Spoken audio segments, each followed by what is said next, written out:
Reiki. Muita gente já ouviu falar, né? A palavra logo traz à mente aquela imagem de mãos que curam, de uma energia meio mística. Mas o que é que está por trás disso de verdade? Nessa nossa conversa de hoje, a gente vai mergulhar fundo para entender o que é fato e o que é ficção, olhando para a história, para a técnica e até para a ciência por trás do Reiki. Então, para começar, vamos direto ao coração da coisa. O que é essa tal de força vital universal? A ideia é que seja uma energia, sabe?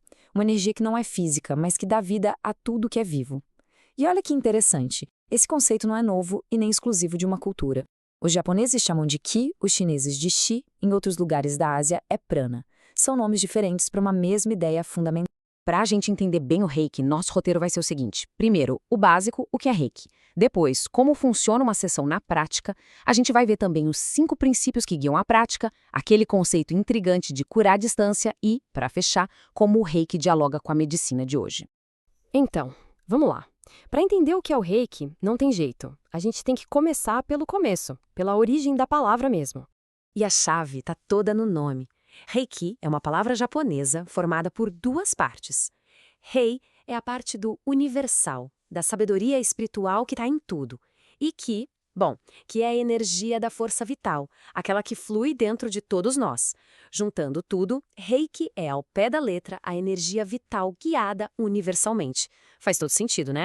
Apesar dessa ideia de energia ser super antiga, o Reiki, como a gente conhece hoje, tem uma história bem recente e documentada. Tudo começa lá em 1922 no Japão, com um mestre chamado Mikao Usui. Depois, um aluno dele, Shujiro Hayashi, ajudou a organizar o método. Mas a grande virada, a pessoa que levou o Reiki para o mundo todo, foi Hawayo Takata. Ela teve uma experiência de cura que a marcou profundamente na clínica do Hayashi e em 1937 levou a prática para o Ocidente. E de lá ganhou o mundo. Ok, agora que a gente já sabe de onde veio, vamos para a parte que desperta muita curiosidade. Como é uma sessão de Reiki na prática? O que acontece ali? Olha, uma sessão de Reiki é, na verdade, bem simples e super relaxante. Começa com uma conversa rápida, aí a pessoa se deita numa maca, de roupa e tudo bem confortável. O praticante vai colocando as mãos suavemente em alguns pontos do corpo ou até um pouquinho acima sem tocar. E aqui tem um ponto super importante. A ideia não é que o praticante está passando a própria energia. A crença é que ele funciona como um canal, sabe? Deixando a energia universal fluir para onde o corpo da pessoa mais precisa. O resultado quase sempre é um estado de relaxamento bem profundo. Mas o Reiki é muito mais do que só a sessão na maca. No centro da prática, existe uma verdadeira filosofia de vida. Ela é resumida nos Gokai, os 5 princípios orientadores. São como lembretes, sabe? Para serem pensados todo dia e ajudar a promover uma cura que vem de dentro para fora. O primeiro é: só por hoje, não se zangue. E atenção, isso não quer dizer engolir a raiva, de jeito nenhum. A ideia é outra. É observar a raiva, entender que ela é só uma energia passando, sem deixar que ela tome conta de tudo. É um treino para deixar essa energia ir embora sem machucar ninguém, nem a si mesmo. Depois vem o só por hoje, não se preocupe. Esse aqui é um convite para a gente pisar no freio da ansiedade. A preocupação está sempre lá no futuro, né? E o futuro a gente não controla. Então, o princípio é um lembrete para focar no agora, no hoje, e confiar que a gente dá conta do que aparecer. Isso libera uma energia enorme que a preocupação costuma roubar. O terceiro, só por hoje seja grato. Esse é poderoso. A gratidão tem o poder de virar uma chavinha na nossa cabeça. Em vez de focar no que falta, a gente passa a enxergar tudo que já tem. É uma prática que muda a perspectiva, abre o coração e traz uma sensação de contentamento, de conexão. O quarto princípio é, só por hoje, trabalhe diligentemente. Esse tem um duplo sentido, bem interessante. Um é sobre o nosso trabalho do dia a dia, sabe? Fazer as coisas com honestidade, com empenho. Mas o outro sentido, mais profundo, fala do trabalho interno. O trabalho de se conhecer melhor, de evoluir como pessoa.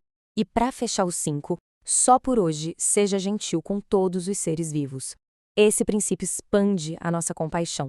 Não é só sobre ser gentil com outras pessoas, mas com os animais, com as plantas, com o planeta inteiro. É um lembrete de que está tudo conectado e da importância da gentileza em todas as nossas ações. Bom, saindo dessa filosofia de vida, a gente entra agora numa das partes mais, digamos, abstratas do Reiki e que gera muita curiosidade, a ideia de que a cura pode acontecer mesmo à distância. E é aqui que as coisas ficam bem fascinantes. Existe um símbolo específico para isso, o Honsha Zeshounen. A tradução dele é algo como sem passado, sem presente, sem futuro, o que já dá uma dica da sua função, né? Ele é usado para criar uma ponte de energia, uma conexão que, para os praticantes, transcende o tempo e o espaço como a gente conhece. Mas como isso funciona na prática? Bom, um reikiano pode usar esse símbolo para enviar energia para alguém que está do outro lado do mundo, por exemplo. Ou, olha que interessante, pode ser usado para trabalhar a energia de um trauma do passado. Ou até mesmo enviar energia de calma e equilíbrio para uma situação futura, tipo uma prova ou uma reunião importante. E tudo isso, claro, nos leva a uma pergunta inevitável. Como é que uma prática com raízes espirituais, que fala de cura à distância, se relaciona com o mundo da ciência e da medicina moderna? Pois é, chegamos à pergunta de $1 milhão, né? Aquela que muita gente se faz. Ok, tudo isso soa interessante, mas funciona mesmo? Tem prova científica? E olha, a resposta talvez surpreenda. Vamos começar com um número, 661. Por que esse número é importante? Ele é o total de pessoas que participaram de uma grande revisão de estudos sobre Reiki. Foram 11 estudos clínicos sérios, analisados em conjunto. E esse tipo de estudo, uma meta-análise, é considerado um dos níveis mais altos de evidência científica. Tá, e o que essa superanálise descobriu? A conclusão foi bem direta. Houve uma melhora acentuada na qualidade de vida nas pessoas que receberam Reiki quando comparadas com as que não receberam. Ou seja, não é só uma impressão, acho que me senti melhor. É um resultado que foi medido, mostrando que a prática tem sim um impacto real e positivo no bem-estar. E esse quadro aqui resume perfeitamente essa ponte entre os dois mundos. De um lado, a gente tem a linguagem do praticante de Reiki, canalizar Ki, limpar bloqueios energéticos. Do outro, a explicação clínica, acalmar o sistema nervoso, reduzir sintomas de estresse. A pergunta que fica é: será que são só duas línguas diferentes para descrever exatamente o mesmo fenômeno de bem-estar profundo? Isso nos deixa com uma reflexão final. Afinal, o que é o Reiki? É uma prática espiritual? É uma ferramenta terapêutica com respaldo científico? Ou talvez a verdadeira força do Reiki esteja exatamente aí, nessa mistura, nessa junção entre uma sabedoria ancestral e as descobertas da ciência moderna. Talvez a resposta para isso seja única para cada pessoa que vive essa experiência.